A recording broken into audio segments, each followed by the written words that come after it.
High, I welcome you all to the online platform of SVBT. आपण काही दिवसांपासून एक छोटी सिरीज सुरू केली आहे एरर डिटेक्शनची, राईट? आता त्याच्यामध्ये मी तुम्हाला जस्ट काही असे टॉपिक्स आणि आय गेस असं थोडा कन्सेप्ट सांगितला होता ज्याच्या बेसिसवर आपण एरर डिटेक्शन करू शकू, राईट?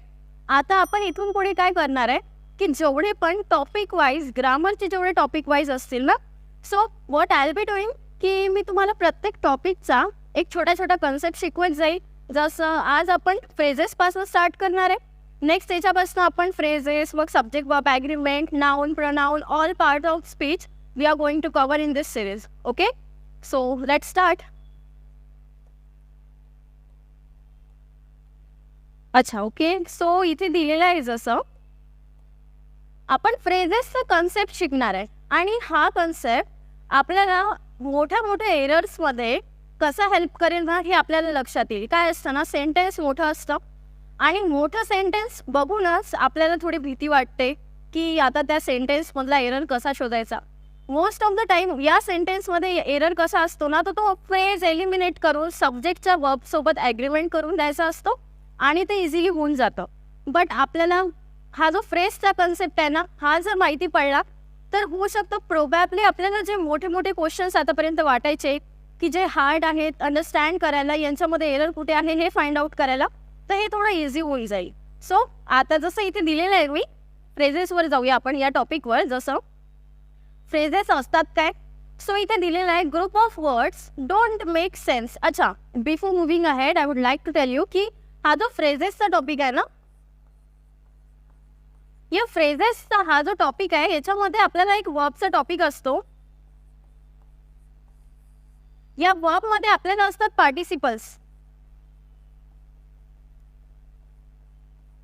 या पार्टिसिपल्सचा हेल्प घ्यायचा आहे आपल्याला फ्रेजेस शिकताना. Now you people will get baffled की आता पार्टिसिपल्स शिकायचं आहे, वर्बचा टॉपिक शिकायचा आहे, आम्हाला वर्बच माहिती नाही आहे. Don't worry, easy to understand आहे. आणि नेक्स्ट टॉपिक आहे तो आहे प्रेपोजिशनचा. ओके, या दोघांपासून जी आहे ना आपली फ्रेज स्टार्ट होईल, कळलं? सो आता या दोघांपासून आपली फ्रेज स्टार्ट होईल. आज आपण बघू काही प्रेपोजिशन रिलेटेड एरर्स आणि आपण काही फ्रेजेस आयडेंटिफाय करायला शिकूया. ओके, जसं इथे दिलेलं आहे, what are exactly phrases? The group of words don't make sense. म्हणजे असं म्हणणं आहे, एक सेंटेन्सला सेंटेन्स बनण्यासाठी काय लागतं? एक प्रॉपर सब्जेक्ट लागतो, एक वर्ब लागतं आणि एक ऑब्जेक्ट असू पण शकतं किंवा नसू पण शकतं. आणि ऑब्जेक्ट असलं तर ते ऑलवेज कोण असणार आहे? माझा नाउन किंवा प्रनाउन. यांच्या व्यतिरिक्त कोणताही पार्ट ऑफ स्पीच हे ऑब्जेक्टच्या ठिकाणी ऑब्जेक्ट म्हणून नाही येणार. कळलं का? जसं आता मी तुम्हाला इथे सांगितलं की एक sentence, a group of words which don't make sense, हा एक सेंटेन्सचा पार्ट आहे. फ्रेज काय आहे? तर एक सेंटेन्सचा पार्ट आहे. तो काय करतो? तर ग्रुप असे वर्ड्स असतात, ग्रुप ऑफ वर्ड्स जे सेंटेन्समध्ये असतील पण त्यांना एक पर्टिक्युलर मिनिंग नाही आहे, which don't make sense. Okay, next आहे, हे ग्रुप ऑफ वर्ड्स असतात ना, हे form a part of sentence, ते सेंटेन्सचाच पार्ट आहे. ओके, आणि काय करतात? तर give an additional information about what? About the sentence. सेंटेन्सबद्दल आपल्याला थोडी ॲडिशनल इन्फॉर्मेशन प्रोव्हाइड करतात. ओके, हे पण ठीक आहे.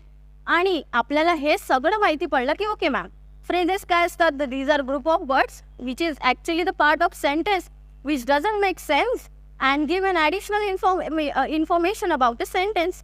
पण आपल्याला हे माहिती असायला पाहिजे, how can we exactly identify the phrases, की आम्हाला कसं कळेल की फ्रेजेस कुठून स्टार्ट होतात? सो जसं इथे दिलेलं आहे ना, प्रेपोजिशन पासून स्टार्ट्स विथ युजली, कुठून? प्रेपोजिशन पासून, और समटाइम्स विथ पार्टिसिपल्स. कुठून स्टार्ट होतात? तर प्रेपोजिशन पासून स्टार्ट होतील माझे, आणि नेक्स्ट कशापासून स्टार्ट होतील? तर पार्टिसिपल्स पासून. आता हा जो कन्सेप्ट आहे ना, हा थोडा टाइम घेईल अंडरस्टँड करायला, but don't worry, I will be giving you the series of lecture on this particular topic, so that की तुम्हाला हा जो टॉपिक आहे ना हा तरी क्लिअर होऊन जाईल. आणि जसं आपण पुढे जात राहू ना या सिरीजमध्ये, तसं I will be again asking you people where is the phrase. I will be letting you understand की कुठे फ्रेज आहे, इझिली तुम्ही अंडरस्टँड करू शकणार. ओके, सो चला स्टार्ट करूया. आता मी इथे तुम्हाला सांगितलं काहीतरी फ्रेजबद्दल, की हे काय असतात, ग्रुप ऑफ वर्ड्स असतात, एक सेंटेन्सचा पार्ट फॉर्म करतात, ॲडिशनल इन्फॉर्मेशन देतात सेंटेन्सला, आणि कुठून स्टार्ट होतात तर प्रेपोजिशन पासून आणि समटाइम्स विथ पार्टिसिपल. आता हे एक मोठं सेंटेन्स आहे तुमच्यासमोर. आता या सेंटेन्समध्ये, अच्छा by the way I would like to tell you one more thing here, की एक सेंटेन्स काय असतं, सेंटेन्स असतं की एका सेंटेन्सला सेंटेन्स बनण्यासाठी काय लागतं तर एक सब्जेक्ट लागतो. ओके, एक सब्जेक्ट, एक त्याचा पर्टिक्युलर वर्ब आणि ऑब्जेक्ट, आणि एंडला काय लागतं, फुल स्टॉप लागतं, तेव्हाच ते एक सेंटेन्स होतं ना, राईट. फॉर एक्झाम्पल मी तर शॉर्टमध्ये लिहिलं, राम गोज टू स्कूल. आता मी इथे म्हटलं राम काय आहे माझा सब्जेक्ट आहे, गोज काय आहे माझा V5 वर्ब आहे. ओके, बिकॉज राम हा माझा थर्ड पर्सन सिंग्युलर सब्जेक्ट होता. Don't worry, will be taking this topic in the verb chapter. आणि कुठे चाललाय तो स्कूलला चाललाय. ही एक माझी फ्रेज आहे आणि याच्या एंडला मी काय दिलेलं आहे, फुल स्टॉप. हे माझं एक पूर्ण सेंटेन्स झालं. कळलं का? आता एका सेंटेन्सला सेंटेन्स बनण्यासाठी काय काय लागलं, एक सब्जेक्ट लागला, एक वर्ब लागला, आणि हे ऑब्जेक्ट नाही आहे, ही माझी फ्रेज आहे. आता ती कशी फ्रेज आहे हेच आपल्याला शिकायचं आहे. पण एवढं समजलं का सेंटेन्स कसं असतं. आता तुम्ही म्हणसाल की मॅम ओके, आम्हाला एवढं कळलं, राम गोज टू स्कूल हे एक छोटं सेंटेन्स आहे. What about this particular sentence? There are number of sentences written. की कसं सेंटेन्सेस नाही म्हणता येणार, तर एक गोष्ट आपल्याला थोडी ॲड ऑन करायची आहे. एक सेंटेन्स कुठपर्यंत असतं, फुल स्टॉपपर्यंत असतं. त्याच्या अगोदर एक subject verb object, subject verb object, subject verb object, हा जो एक पर्टिक्युलर कॉम्बिनेशन आहे ना, हा जॉईन केला जाईल. आणि कशाने जॉईन केला जाईल तर ऑफकोर्स कंजंक्शनने. आता कंजंक्शन काय असतात, नावातच आहे, जंक्शन करतील, काहीतरी जॉईन करतील ना, राईट. सो काय जॉईन करतील ते एका पर्टिक्युलर क्लॉजला, एका पर्टिक्युलर क्लॉज सोबत. आणि क्लॉज काय असते, हे माझं इथून एवढं सेंटेन्स म्हणू शकते मी याला.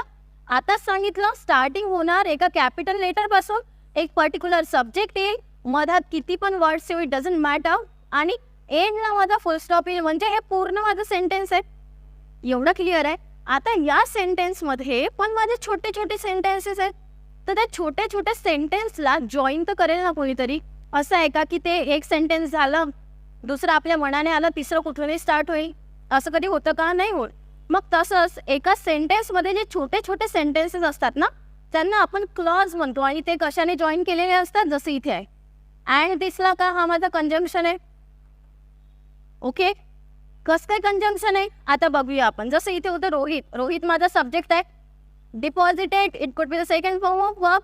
What he has deposited money in the bank, त्याने बँकमध्ये पैसे जमा केले.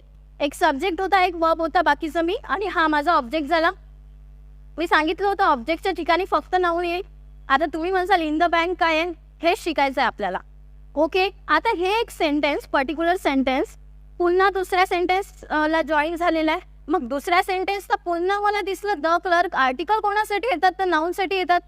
आणि नाऊन पासून मला पुन्हा एक सब्जेक्ट स्टार्ट भेटतो ना, कळत आहे का? मग एका सेंटेन्सला सेंटेन्स सोबत जोडणारे वर्ड कोण असतात तर कंजंक्शन्स असतात. आणि हे जे पर्टिक्युलर सेंटेन्स होईल ना माझं, हे जे माझं पर्टिक्युलर सेंटेन्स झालं इथपर्यंत, याला मी म्हणेल क्लॉज. कळलं? याला मी क्लॉज म्हणू शकते. सो या सेंटेन्सेसमध्ये किती क्लॉज आहेत? How we can actually identify the number of clauses in this sentence?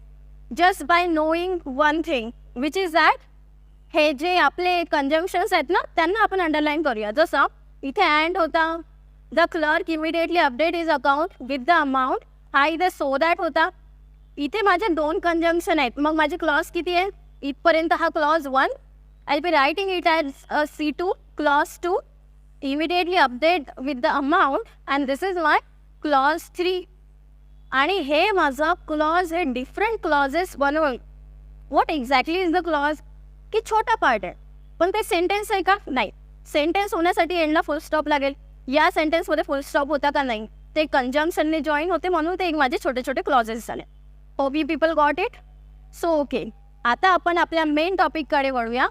की मॅम तुम्ही सांगितलं फ्रेजेस काय असतात, की ते एका सेंटेन्सचा पार्ट वगैरे असतील, पण आता जे आपले फ्रेजेस आहेत ते आयडेंटिफाय कसे करायचे?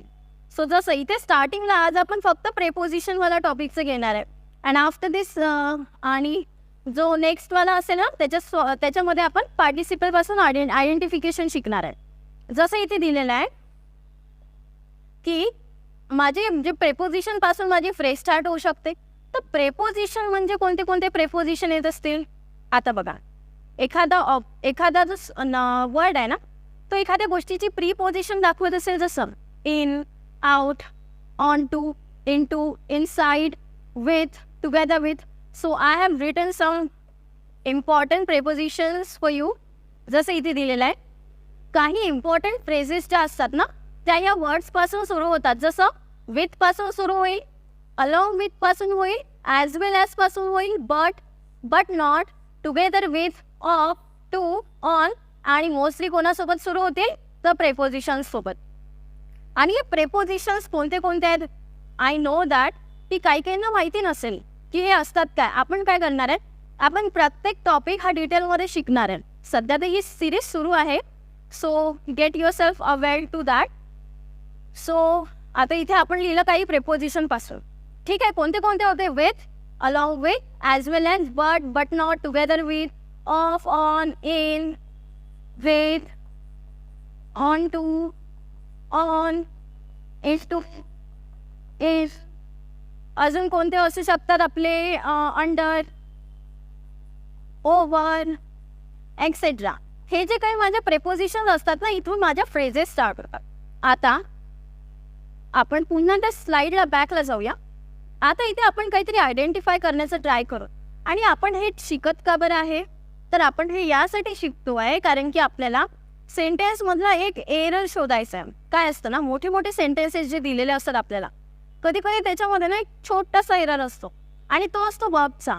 की एक मेन सब्जेक्टचा वर्ब त्याच्या जवळ न लिहिता दूर लिहिलेला असतो, पण आपल्याला ते आयडेंटिफिकेशनला प्रॉब्लेम जातं. आता ते का प्रॉब्लेम जातं, कारण की आपल्याला थोडा कन्सेप्ट माहिती नसतो. Okay, so let's build a concept. इथे मला रोहित दिसला. रोहित काय आहे, माझा सब्जेक्ट आहे. ठीक आहे, आता रोहित माझं सब्जेक्ट आहे, त्याच्या अकॉर्डिंग त्याचा वर्ब आलेला आहे. आणि हे मनी काय आहे, माझं ऑब्जेक्ट झालं. राईट, मनी हे काय आहे, माझं अनकाउंटेबल नाऊन आहे. ओके, आता मला दिसला इन. इन काय आहे, माझं प्रेपोजिशन. आणि एक गोष्ट अजून ॲड ऑन करायला, इथे हा जो प्रेपोजिशन असतो ना याचा ऑब्जेक्ट असतो. या प्रेपोजिशनला याचा ऑब्जेक्ट असतो. आता याचा ऑब्जेक्टचं काम कोण करेल, ते एक करेल नाऊन आणि एक करेल प्रोनाऊन. आणि हे सगळं हा जो प्रेपोजिशन आणि त्याचा ऑब्जेक्ट हे मिळून काय बनवणार आहे, तर माझी फ्रेज बनवणार आहे. ओके, आता जसं इथे तुम्हाला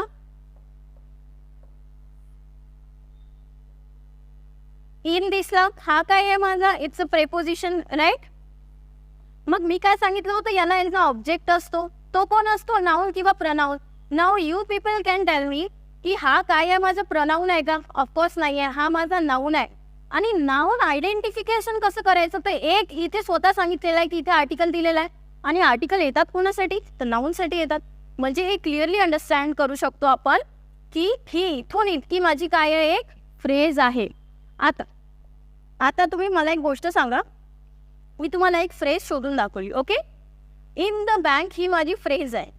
आता या डेफिनेशनच्या अकॉर्डिंग आपण थोडं आयडेंटिफाय करू. काय सांगितलं, group of words which don't make sense.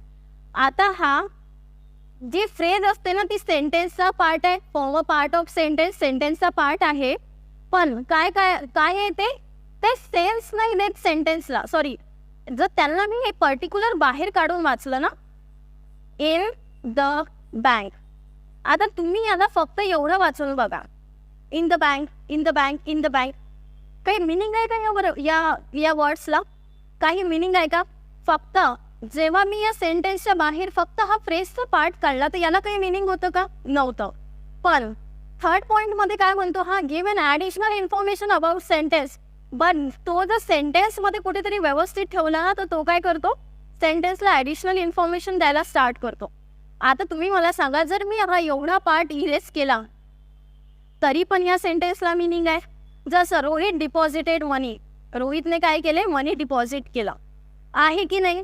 पण आता जर मी हे इथे टाकलं तर याला एक ॲडिशनल इन्फॉर्मेशन भेटली की त्याने पैसे डिपॉझिट केले. कुठे केले हे सांगत आहे, इन द बँक. म्हणजे एक ॲडिशनल इन्फॉर्मेशन भेटत आहे आपल्याला. कळलं का? मग हे असंच फ्रेजेसचं काम आहे, राईट. सो माझी फर्स्ट फ्रेज आता आपण इझिली आयडेंटिफाय केली. It's a P1. I will be writing it as a P1. Okay, phrase number 1. आता नेक्स्ट सेंटेन्स बघूया. The clerk. अगेन हे काय आहे? द आर्टिकल आहे. कोणासाठी आला? तर नाऊनसाठी आला. क्लर्क हे माझं नाऊन आहे, right. The clerk immediately updated. त्याने काय केलं? हा माझा ॲडवर्ब झाला. अपडेट केलं. काय अपडेट केलं? त्याचं अकाउंट. हे पुन्हा माझं नाऊन झालं. आता विथ दिसला का तुम्हाला? लास्ट स्लाईडमध्ये ही जी स्लाईड नंबर 2 होती ना, इथे सांगितलं होतं हा विथ. ओके, सो विथ दिसला. मग विथ पासून पण माझी फ्रेज स्टार्ट होईल. फक्त प्रेपोजिशनवर फोकस करतोय आपण. मग आता विथ दिसला माझा. ओके, विथ आणि त्याने त्याचा ऑब्जेक्ट पण घेतला. विथ द अमाऊंट दिसलं का? हे विथ द अमाऊंट दिसलं. आता मला पुन्हा सांगा, जसं ही मी फ्रेज सांगितली होती तसं हिचं काम आहे की नाही इथे? हे जे सेकंड सेंटेन्स आहे ना, एवढं वाचून बघा. हा ऑफकोर्स सेंटेन्सचा पार्ट होता, पण आला कशासाठी? सेंटेन्सला इन्फॉर्मेशन द्यायला, ॲक्च्युअलमध्ये जास्तीत जास्त इन्फॉर्मेशन देण्यासाठी. पण जर हा सेंटेन्सचा फक्त एवढा पॉईंट जर मी वाचून, एवढे ग्रुप ऑफ वर्ड्स जर मी वाचलेला, so they actually don't make any sense. जसं मी जर म्हटलं with the amount, with the amount, with the amount, काही सेन्स आहे? काही मिनिंग बनत आहे याचं? नाही बनत ना. पण जर मी हाच पार्ट एका सेंटेन्समध्ये ठेवला तर, जसं the clerk immediately updated his account. Actually काय झालं ना, रोहितने डिपॉझिट केले त्याचे मनी. कुठे केले? बँकमध्ये. मग क्लर्कने काय केलं? क्लर्कने इमिडिएटली अपडेट केलं त्याचं अकाउंट.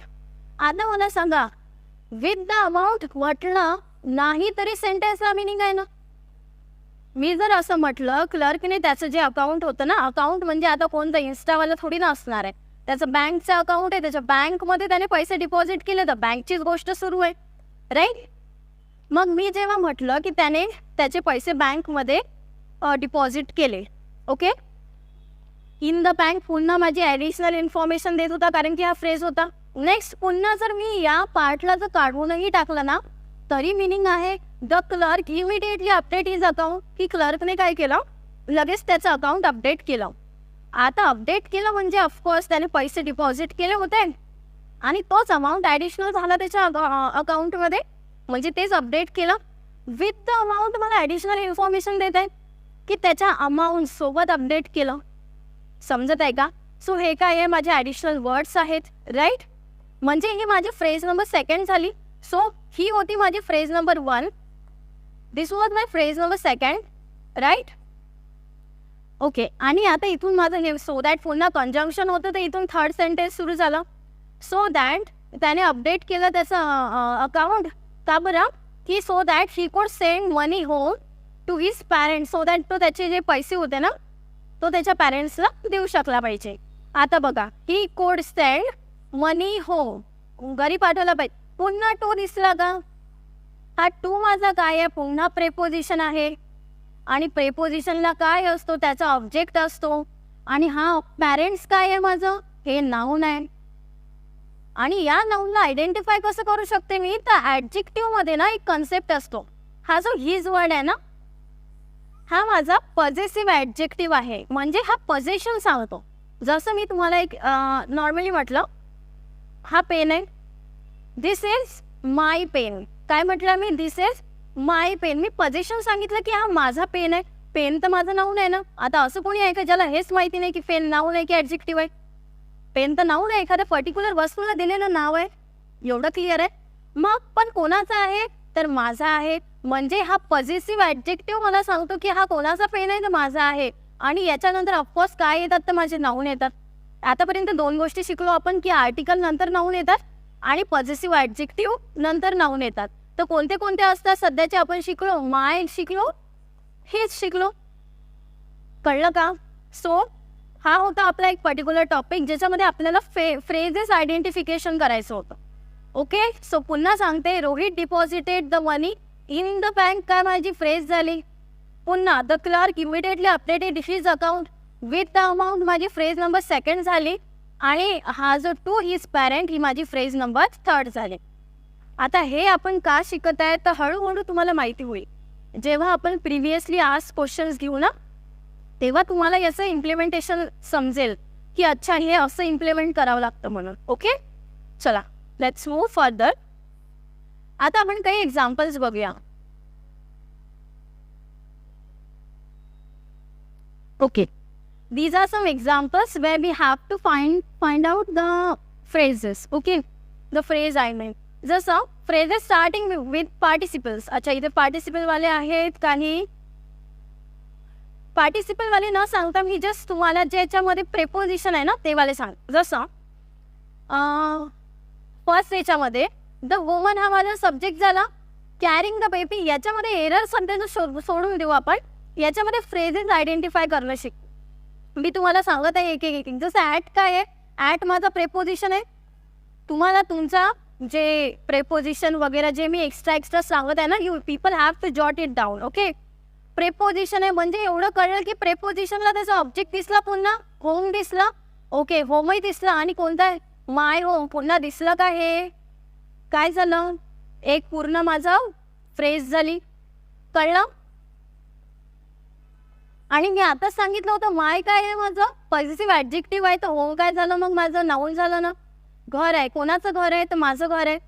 तर घराला स्पेसिफाय करत आहे ना तो नाऊन सॉरी तो वर्ड माझा आहे म्हणून. ओके, तर ती माझी एक फ्रेज झाली त्याच्यामध्ये.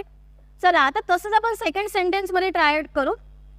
ही थ्रू हा वर्बचा सेकंड फॉर्म आहे द गार्बेज. ठीक आहे, त्याने गार्बेज फेकला. आउट ऑफ द विंडो कुठे फेकला, आउट ऑफ द विंडो ही पूर्ण माझं काय झालं नाऊन. आणि हे आउट ऑफ इथून माझी काय सुरू झाली फ्रेज. कळलं का, इन आउट वगैरे. तर आणि हा त्याचा ऑब्जेक्ट झाला. समजत आहे. ओके, आणि नेक्स्ट जसं या सेंटेन्समध्ये Rahul went to market. Again what exactly this to is हा माझा प्रेपोजिशन आहे आणि हा त्याचा नाऊन झाला. तर पुन्हा ही फ्रेज झाली. विथ हिज फ्रेंड्स ही पुन्हा माझी काय झाली फ्रेज झाली कारण की हा विथ माझा प्रेपोजिशन आहे. राईट. नेक्स्ट आहे Ramesh came the money inside the locker. Again हा इनसाइड काय आहे प्रेपोजिशन आहे, त्याला त्याचा ऑब्जेक्ट असतो आणि हा त्याचा नाऊन झाला. ओके, नेक्स्ट अगेन जसं आहे जसं द कॅट रॅन अक्रॉस पण माझा प्रेपोजिशन आहे आणि त्याने त्याचं नाऊन घेतलं म्हणजे ही पुन्हा एक फ्रेज झाली. आणि या जेवढ्या पण फ्रेजेस मी आयडेंटिफाय करत आहे ना ते एवढं तुम्हाला कळायला पाहिजे की या फ्रेजेसचा सेंटेन्सला एक्स्ट्रा इन्फॉर्मेशन देण्याचं काम आहे. ओके, जर हा पार्ट जर मी काढूनही टाकला ना तरी सेंटेन्सला एक पर्टिक्युलर मिनिंग आहे. जसं इथे म्हटलं ना द कॅट रॅन जी कॅट होती ती धावली. Across the road extra information देते. कशी धावली, she ran across the road. So हा पार्ट नसला तरी सेंटेन्सला इन्फॉर्मेशन आहे ना. ओके, नेक्स्ट आहे I wrote a letter. I wrote it's a second form of verb and a letter माझा ऑब्जेक्ट झाला. टू द चेअरमॅन मी लेटर लिहिलं. कोणाला लिहिलं, टू द चेअरमॅन. टू काय होता माझा प्रेपोजिशन होता. द चेअरमॅन पुन्हा त्याचं नाऊन झाला म्हणजे एक्स्ट्रा इन्फॉर्मेशन भेटली. मी एवढं जरी सेंटेन्स म्हटलं तरी समजेल म्हणजे ही काय झाली माझी पुन्हा फ्रेज झाली. ओके, आणि लास्ट क्वेश्चन आहे द सन रायझेस. सूर्य उगवतो. इन द ईस्ट कुठे उगवतो, उत्तरेकडे सॉरी ईस्टमध्ये उगवतो. उत्तरेकडे चुकून आला. ओके, सो सूर्य उगवतो कुठे उगवतो, ईस्टमध्ये उगवतो, पूर्वेला उगवतो. राईट. मग आता इन द ईस्ट ही माझी काय आहे फ्रेज आहे जी ॲडिशनल इन्फॉर्मेशन सांगत आहे आपल्याला की सूर्य तो उगवतो पण तो कुठे उगवतो कसा उगवतो ह्या हे जे ॲक्च्युली वर्ड्स असतात ना हे माझे फ्रेजच्या अंडर येतात. Okay, so hope you people enjoyed the session. आणि आज जेवढा पण आपण टॉपिक शिकलो आहे ना सो याचं फर्दर इम्प्लिमेंटेशन जे असणार आहे ते आपण नेक्स्ट टॉपिकमध्ये कवर अप करू. Okay, so thank you so much and like share and subscribe if you really enjoyed the session. Okay, thank you.